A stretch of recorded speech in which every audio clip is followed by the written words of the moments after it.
like a Hellcat.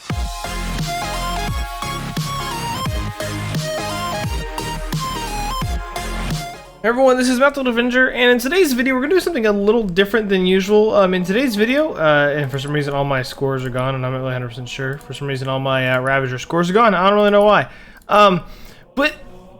So since there's like this discourse of weapon balance in Halo Infinite, I thought I would, as I did like the reworks for Overwatch, would give my 2 cents on how to at least approach rebalancing some of these weapons. So in the first episode of this little mini-series we're going to do, we're going to talk about the Ravager, because I feel like the Ravager is one of 3 weapons that has been kind of, 3 or 4 weapons that has kind of been ignored. So of course, you know how it works. It has this fire mode, and then it has the charged fire mode, where you do this. The worst downfall of the weapon is, I can land this at his feet, and he won't even die from it.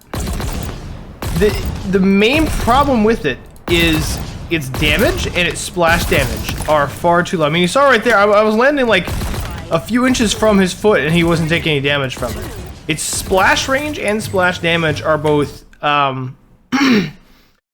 absurd. So since I did that test, I'm going to go and hop into the training mode. We're going to go to a bigger map. Let's try Behemoth. But the biggest issue with the Ravager is damage. They definitely did a focus on its function over its actual usefulness. So yeah, it serves a really interesting niche. It's a very effective area denial device. However, I don't know why my armor looks like that. That's really weird. However, it fills a slot in the weapon sandbox that forced several weapons basically out of their slot and literally forced them out of the game. Those are basically the grenade launcher class weapon, which I feel like it and the rocket launcher both kind of forced, or it and the mine's gone blank, the Hydra kind of forced out of its spot. And more specifically like the concussion rifle. Then it kind of filled the slot of the incineration cannon. So of course it actually shares the firing mode, the 2-shot firing mode that the that the incineration cannon had in Halo 5. However, it doesn't deal the damage that any of the weapons that it is replacing does. It focuses far too much on the utility that it's supposedly bringing. And I'm sure about the fact I could land direct shots and it would take half a clip to actually kill them. I'm actually gonna have to respawn because I'm out of ammo. Because I forgot to turn on infinite ammo. Where's infinite ammo? There it is. And also, the other major issue with it is it runs out of, it does not have enough ammo, and it took it from me. So apparently it's having issues today. It doesn't have a lot of ammo. For how little damage it does, it has nowhere near enough ammo. So I have a few suggestions for how it could possibly be fixed. The first suggestion is to not hugely. So you can kind of see where it's going to deal splash damage. I feel like that area right here should at least be twice as wide.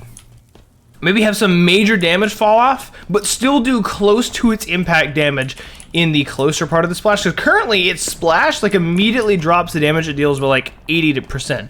It's kind of ridiculous.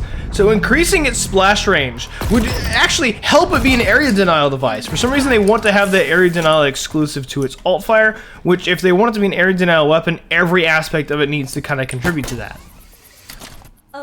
So the first major change I could see them making to it, or I would like them to make to it, is to increase the range and the damage of its splash. Halo Infinite has a really weird issue where weapons that deal splash damage deal almost no splash damage. This includes the Hydra, includes the rocket launcher, and I'm not sure if the gravity hammer is really a victim of this or if it's just some weird desync anomaly, but it does not do the proper damage that I think it should.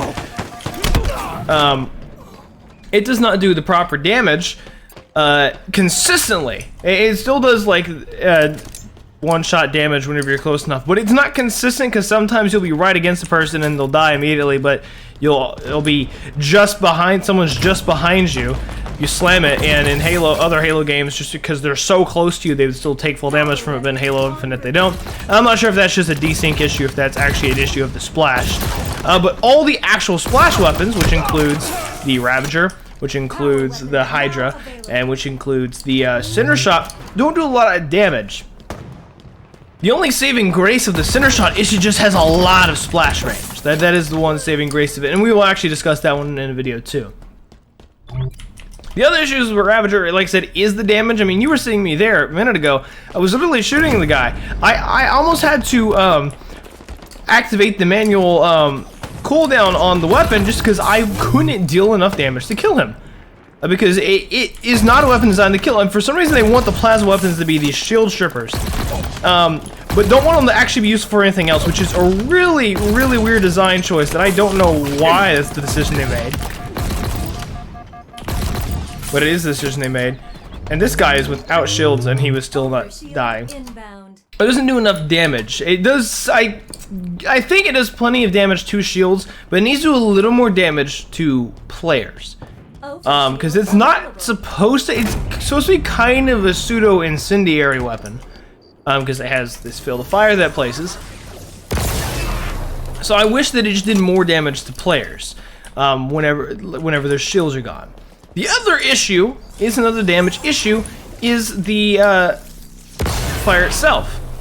You can hit somebody directly with this shot. Have them stand in the fire the whole time, but the fire doesn't do enough damage to players.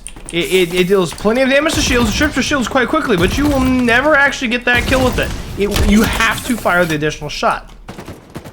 Every other weapon that fills this weapon's slot in previous sandboxes, the incineration cannon, the grenade launcher, stuff like that, their alt fire function could effectively kill somebody. The incineration cannon, it would just absolutely destroy them. The grenade launcher, at least its alt fire function would fully strip their shields with a single shot, then you could just rely on that second shot to kill them. I mean, it would EMP vehicles, it would strip shields, it would just destroy them. And the Ravager doesn't have anything like that. It's alt fire. Well, you're never really practically, unless there's a whole team holding in a small corridor, which rarely happens, you're never going to get a situation, at least not where you're taking some serious advantage of map geometry, where they're going to just stand in it for the whole time, so they will be one shot afterward. Most of the time, people are going to get hit by it and then run out of it immediately before it even takes away a fourth of their shields.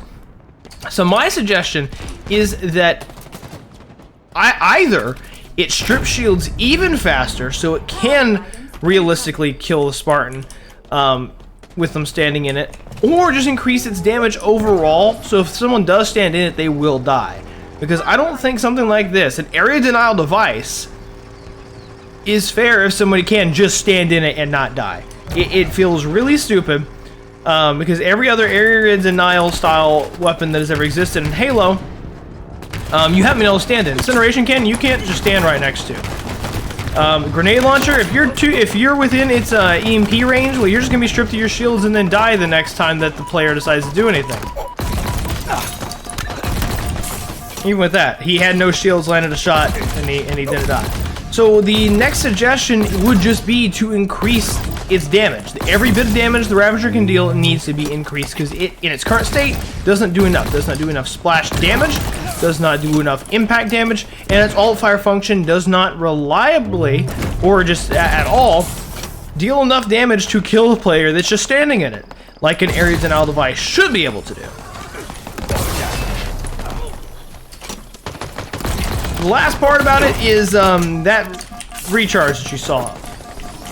I'm pretty sure this weapon's charge function has the longest recharge of any weapon. 1, 2, like almost very close to 3 whole seconds, maybe like 2.5 seconds of recharge before you can actually use this weapon again. so you can't even use its alt-fire function without having to switch weapons almost immediately, which is kind of stupid. Also, unlike the sidearm weapon that is the Mangler, landing a single shot in the meleeing doesn't kill like it probably should. And since the melee damage on this weapon is supposed to do more, I feel it'd be better if it did more. So basically, the biggest change that could just fix this weapon entirely is just do a flat increase of its damage.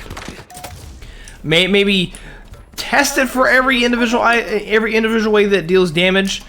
But it should at least deal enough damage that you can land all the shots per burst, per single burst, and then melee and kill. It should at least do enough damage that if somebody's standing in the ring of fire, or in the area of effect of fire that you create, that it would actually kill them. And that you wouldn't have to expend a whole heat mag. That's what I'm going to call it because I'm not really sure what it is. Have to force a vent before you can kill a player just because its damage and splash damage don't do enough. And then lastly, just increase the splash damage radius that it does because it just doesn't do enough. And outside of that, I don't think there's really anything else they could do that could effectively fix the weapon. There's a lot of things they could do that could make it situationally better, maybe make it have anti-vehicle capability or something like that. But there's nothing they could really do to it beyond my suggestion that would make it competitively viable, because vehicles aren't present in competitive, and so it wouldn't be viable in that situation. I also literally have never, I've played like 8 ranked games. I've never actually seen it used in a single ranked game. And I'm gonna be honest, I think the only people that had a problem with its previous states were pro players, and that was before ranked even was the thing in Halo Infinite. So yeah, it needs just flat damage increase and just better splash damage. Every single splash weapon in the game needs better splash damage, but this one specifically does. He has no shields, and it still takes 2 bursts to kill him. It's just absurd, and potentially overheat slower and more ammo in the clip. But those 2 things might be constraints that are fine if it gets buffed, but underwhelming in its current state. So that's my opinion on the Ravager. More damage, more splash, but if you're not going to do either of those, increase the amount of shots you can fire before you have to vent it, and decrease the amount of ammo it costs per shot. But what do you guys think about it? I just really wish it felt like a grenade launcher class weapon, a power weapon, a launcher of some sort, when it really doesn't. But oh well. What do you guys think? Feel free to tell me your opinions, your personal suggestions. I might compile the, after I finish the series, all of other people's suggestions, and do a custom game where I manipulate the damage of the Ravager. I'll try to figure out how to do that or something like that. Just test out how it feels. And I'll let you guys know, and just feel free to let me know your opinions in the comment section down below. And I'll see you guys in the next one. This is EmeraldAvengerG. Have a nice day. Stay safe. Ravager kind of sucks. Peace out.